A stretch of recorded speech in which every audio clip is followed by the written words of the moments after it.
Climate change is altering our planet and how we live. Extreme weather patterns like floods, droughts and fierce cyclones sweep across Asia and the Pacific with increased regularity. In general, governments set aside public budgets so countries can adapt to or mitigate against the effects of climate change. These expenditures are sometimes called climate change finance. Spending on adaptation can mean building resilient schools or investing in drought-resistant seeds for farmers to plant. Spending on mitigation can mean investing in renewable energy and reducing fossil fuel emissions, or expanding forests to remove greater amounts of carbon dioxide from the atmosphere. To use domestic and international funds for climate change more efficiently, governments can take a whole-of-government approach. This is when a range of ministries, such as planning, environment, finance and local government, work closely to plan how and where money is spent for public investments that are relevant to climate change. What does this mean in practice? Let's say the Ministry of Education in Bangladesh uses its budget to build a school. If it coordinates more closely with the Ministry of Environment and local government, the school can now teach children, including about climate change, survive the next natural disaster, and be used as a community's shelter, as well as storage for the emergency supplies. Budgets are coordinated, money is saved and used more effectively. This is starting to happen, but a whole-of-government approach is still not easy.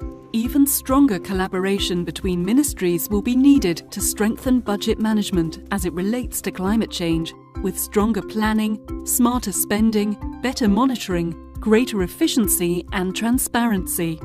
It is important, for the national budget to take into consideration of the climate change.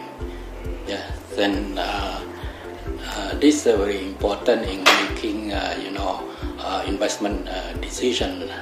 Finance people need to understand the sector issue, especially the impact or the implication of climate change.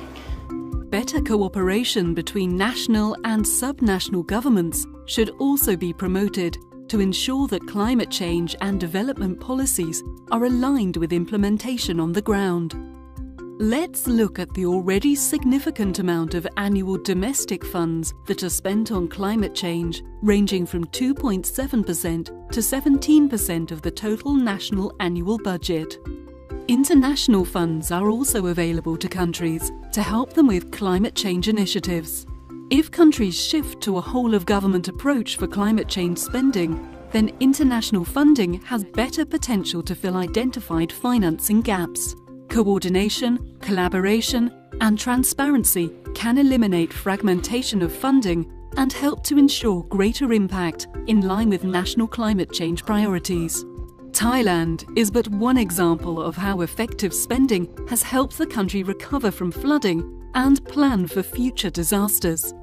เนื่องจากพื้นที่เราเป็นพื้นที่ที่มีความเสี่ยงต่อน้ำท่วมสูงครับเราเนี่ยก็จะใช้งบประมาณของอบต.เองงบประมาณกับชาวบ้านแล้วก็งบของรัฐบาลกลางมาวางแผนแนวป้องกันน้ำถ้าเราใช้งบประมาณของส่วนใดส่วนหนึ่งคงไม่เพียงพอแล้วก็ไม่สามารถดำเนินการได้เร็วเราก็ต้องประสานทั้ง3หน่วยทั้ง3ส่วนเนี่ยมาร่วมมือกันทำก็สามารถวางแผนแนวป้องกันน้ำท่วมได้ More efficient use of existing climate funds, both domestic and international, can mean a brighter future, improved lives, and more equitable and resilient development.